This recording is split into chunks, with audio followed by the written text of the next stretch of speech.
Hi friends. आज इस video में let me talk about my story. For a change मैं आपसे डिस्कस करना चाहता था काफ़ी टाइम से कि what has been my journey, my story and how I got into equity markets. इस वीडियो में if I have mentioned any stocks और any equity market instruments, it's just for training and educational purposes. कोई भी stock buy या sell recommendation नहीं है। Please consult your registered financial adviser and then take a decision. This video is only for training and education purposes. तो मेरी जो journey है, मैं बेसिक एक हर इंसान, हर लड़का जो इंडिया में उस दौरान पैदा हुआ इन द 1980s, वो basically everybody wanted to be a cricketer. Let's be honest. I think हमारे पहले के जनरेशन 1980s में जो पैदा हुए, हमारे पहले के जनरेशन जो 1950s या 60s में पैदा हुए, हमारे पेरेंट्स, आई थिंक उनकी पूरी लाइफ का एक ही मकसद था कि यार एक घर मिल जाए कहीं से, अपना घर होना चाहिए, अपने रूम्स होने चाहिए, बस। And the whole agenda of that generation which is baby boomers was survival. Then gen X का पर्पज़ ये था कि यार नौकरी मिल जाए, बस एक बार अच्छी नौकरी मिल जाए, लाइफ निकल जाएगी। अब मेरे जनरेशन के साथ ये हुआ है दैट जब हम पैदा हो रहे थे तो सब लोग को शाना बनने का शौक़ था, डेढ़ शाना पीपल मूविंग अराउंड लोकली, ऐसे अपुन तुपुन type people talking, and we were told to be a little street smart. By the time I came to college, still the street smartness was there. People were a little polished, थोड़ा पॉलिशनेस आ गया था. लेकिन जब मैं पास करके मेरा graduation engineering में है, so when I pass my engineering, that time आपको पता नहीं होता आपको लाइफ में क्या करना है. एटलीस्ट उस टाइम पे इतना अवेयरनेस नहीं था जितना मैं आज देखता हूँ और आज मैं लोगों को गाइड भी करता हूँ. But that time we did not have so many, and it's okay, we are not blaming anybody. मैं कभी जनरेशनल ब्लेम गेम नहीं खेलता हूँ. हर जनरेशन में चीज़ें इम्प्रूव होती है. तो जब मैं इंजीनियरिंग करके बाहर आया, I realized the market has completely, I mean, the job market was changing. People were getting more and more sophisticated. This was 2004 की मैं बात कर रहा हूँ. जब तक मेरा पूरा ग्रेजुएशन ख़त्म हुआ, it was 2004. उसके बाद मैंने एक साल का ब्रेक लिया एंड आई डिसाइडेड दैट यार ऐसे तो नहीं चलेगा. बिकॉज उस जनरेशन, मोस्ट, लेट्स बी ऑनेस्ट, एक प्रॉब्लम मेरे साथ ये है that I can not be fake. मुझसे फेकनेस, फेक बिहेवियर और डिप्लोमेसी बर्दाश्त नहीं होती है. तो we have to be brutally honest. तो सबसे ज़्यादा ऑनेस्ट बात तो ये है कि आप ग्रेजुएशन करते हो अपने पेरेंट्स के खुशी के लिए, और फिर उम्मीद करते हो कि जॉब करेंगे और आगे कुछ करेंगे अपनी खुशी के लिए, अपनी मर्ज़ी से जिएंगे. When we start earning on our own, तो अपने मन के मालिक. तो ग्रेजुएशन हो गया, वी डिड इंजीनियरिंग. कटआउट में नहीं था उसके लिए, लेकिन फ़ायदा बहुत हुआ इंजीनियरिंग से, क्योंकि आपका माइंड टेक्निकल हो जाता है, रैशनल हो जाता है. Engineering gives you a technical bend of mind. At least उस ज़माने में तो ऐसा था कि इट इज़ वेरी क्लीशे कि हर घर में एक इंजीनियर होना चाहिए, या डॉक्टर होना चाहिए, या लॉयर होना चाहिए, या कोई IITN होना ही चाहिए. तो उसके बाद मैंने रियलाइज़ किया my actual interest was always in business. मतलब मुझे शुरू से बिजनेसेस, कंपनीज़, उनके परफॉर्मेंसेस ट्रैक करने में बड़ा मज़ा आता था. I use to enjoy doing that. I have been reading, आप बिलीव नहीं करेंगे, I have been reading Economic Times every day since I was 16 years old. जब मैंने 10th स्टैंडर्ड क्लियर किया था, तब से टाइम्स ऑफ इंडिया, एक मुंबई मिरर करके पेपर आता था वो, देन जो भी पेपर मिलता था पॉलिटिकल, आप you name it, I use to read all the pages. Reading का शौक़ था, एनालिसिस का शौक़ था, और पता नहीं था कि इसमें करियर बन सकता है. बट कंपनीज़ के रिपोर्ट्स पढ़ने में बड़ा अच्छा लगता था. इसने प्रॉफिट कमाया, इसकी ये एड कैंपेन सक्सेसफुल हो गई, this was a great marketing campaign. तो that's why I pursued my interest. I did MBA मैंने किया फिनेंस में. तो बेसिकली मेरा बैकग्राउंड है ग्रेजुएशन इंजीनियरिंग, MBA फिनेंस. और वही 2002-2003 से इंजीनियरिंग के सेकेंड ईयर से ही पता चल गया था कि यार MBA तो करना पड़ेगा, बिज़नेस में घुसना पड़ेगा. ऐसा कोई फैमिली का बिज़नेस बैकग्राउंड पर से नहीं है, लेकिन खून में बिज़नेस घुसा हुआ था. Because I use to enjoy doing that. कि कैसे दुनिया में, अगर मैंने कुछ देखा है, अगर दुनिया में कोई चीज़ है which is worth discussing, talking, living passionately, and that keeps you going, that is business. It is not your job, it is not your other things that you do to earn money. आप passionate हो सकते हो अपने काम के लिए, बहुत अच्छी बात है, लेकिन कितने प्रतिशत लोग, how many percentage of people are passionate about their work? But if you have your own business, if you have your baby, आप दिन रात एक कर दोगे उसको बढ़ाने के लिए. सो एंटरप्रेन्योरशिप में भरोसा था. स्टॉक मार्केट्स का इंटरेस्ट बहुत पहले से था. गाइड करने वाला कोई था नहीं. मैंने ये, जो मुझे जानते हैं उनको पता है, मैंने बहुत मुश्किल से मेहनत मजदूरी करके कॉल सेंटर में जॉब्स करके, मुझे याद है 60,000 रुपीज़ जमा किए थे. एंड उस वक्त अगर उतना मुझे ज्ञान होता, दिस इज़ 2003, 20 साल पहले 60,000 रुपये जमा किए थे. अगर उस वक्त इतना गूगल या नॉलेज या फ्लो ऑफ इन्फॉर्मेशन, इसका 10% भी मेरे पास होता, I would have just park that 60,000 in any one of the stocks which we keep talking about.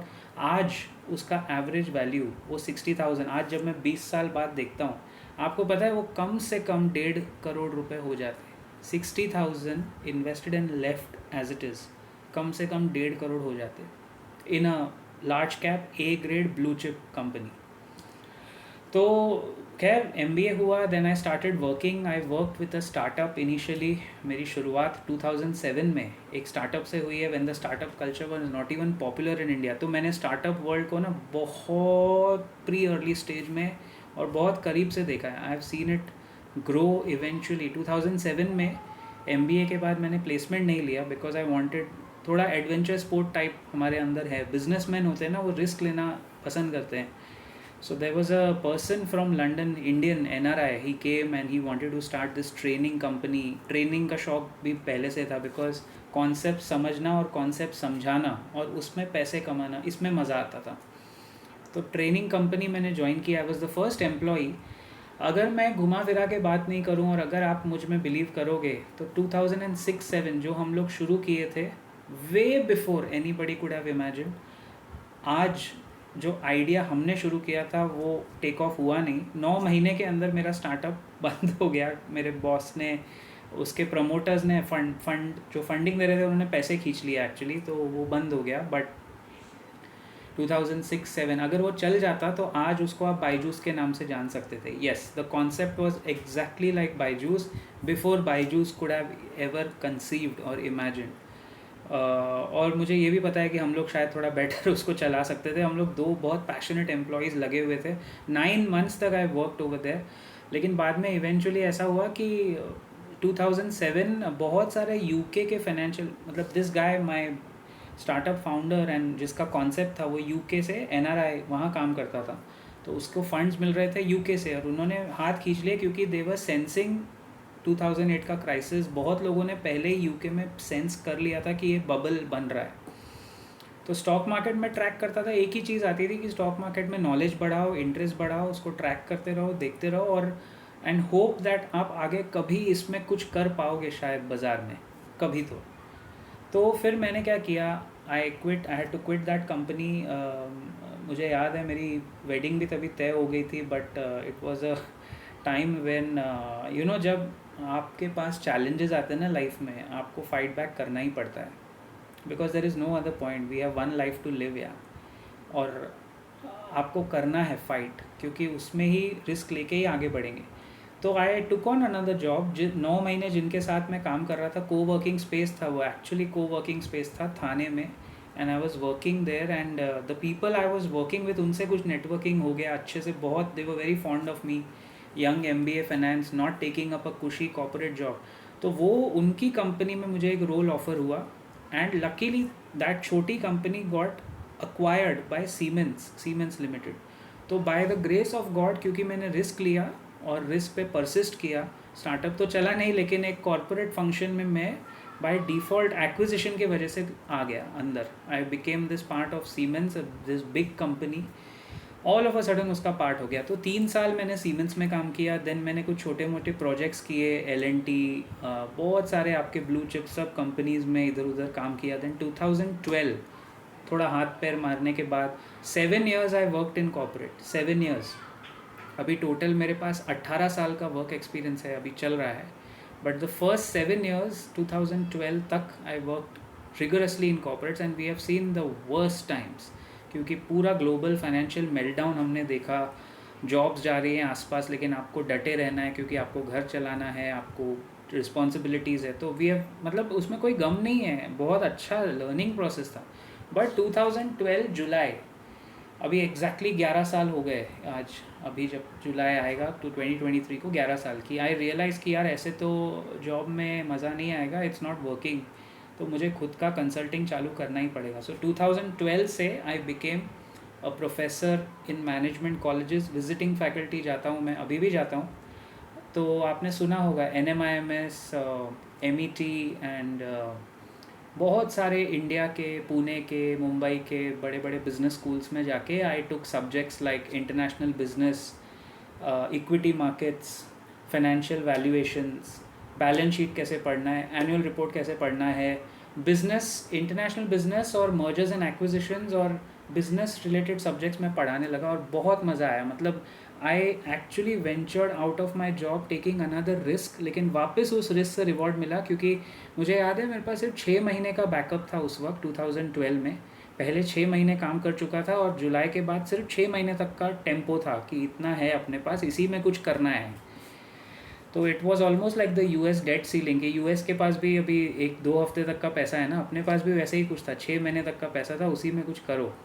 तो जब आपके पास ऑप्शन नहीं होता है ना, आप सीधा कूद पड़ते हो चीज़ों, that is the best way. Even founders को मैं आज भी बोलता हूँ छोटे छोटे स्टार्टअप्स में कि आपको कूदना ही पड़ेगा।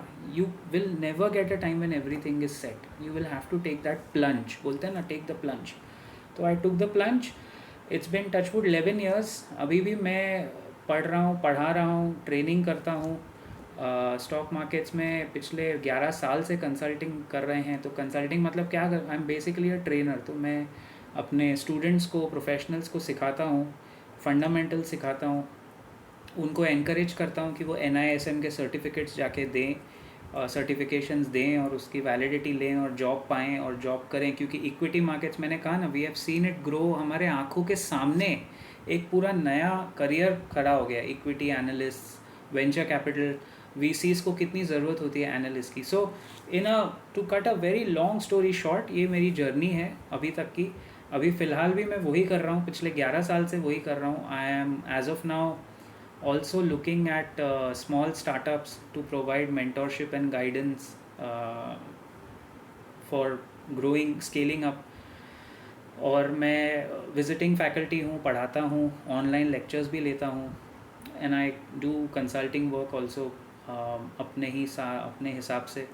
But majorly stock markets track करना अभी भी पैशन है। इट्स बीन 21 ईयर्स यार, 21 साल के पैटर्न्स फॉलो किए।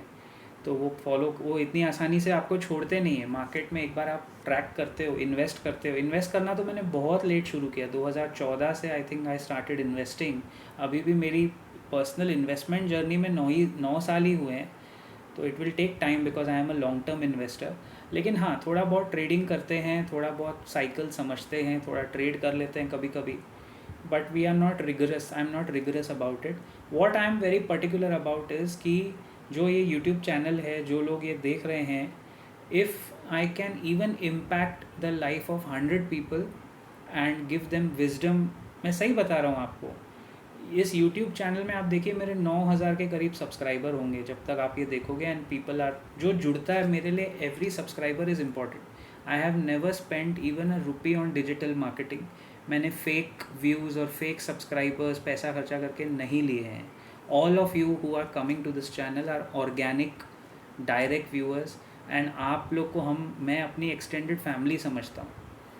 और ये यूट्यूब चैनल पैंडमिक में शुरू हुआ था, इसका पर्पज़ यही था जो बाकी यूट्यूबर्स का था, सिर्फ थोड़ा सा डिफरेंस है।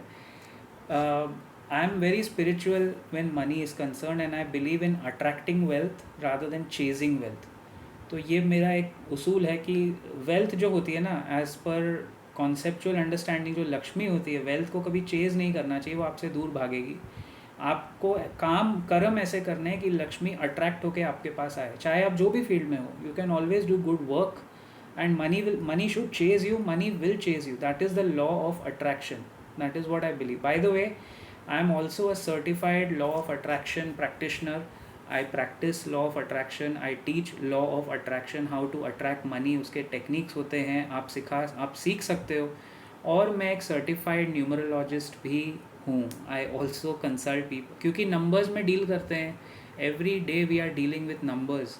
तो न्यूमरोलॉजी एक साइंस है और it is not fake, it is not astrology.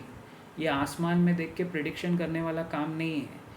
आप किस डेट पे पैदा हुए हो, वो डेट आपके साथ जुड़ गई है. आपका लाइफ पाथ नंबर है, आपका डेट ऑफ बर्थ है. Everything is connected to you, whether you like it और नॉट. तो नंबर्स, अगर आप, if you believe in it they will work for you, if you don't believe in it they will not work for you. It's so simple. तो law of attraction में अभी काफ़ी कुछ हम लोग आगे बढ़ रहे हैं. एंड स्टॉक्स के बारे में तो ये चैनल है ही, but business, the main idea is to spread wisdom and knowledge about business. कि capitalism is the only way to make money. Capitalism रहेगा तो आप पैसा कमाएंगे. ये सोशलिज्म, सोशलिस्टिक, ये सब पॉलिटिकल बातें, इससे कुछ होता नहीं है. घर में जब पैसा आएगा ना, जब आपके घर में पैसा होगा तभी घर चलेगा. ये बात याद रखना. ये बड़ी बड़ी बातों से घर नहीं चलता है.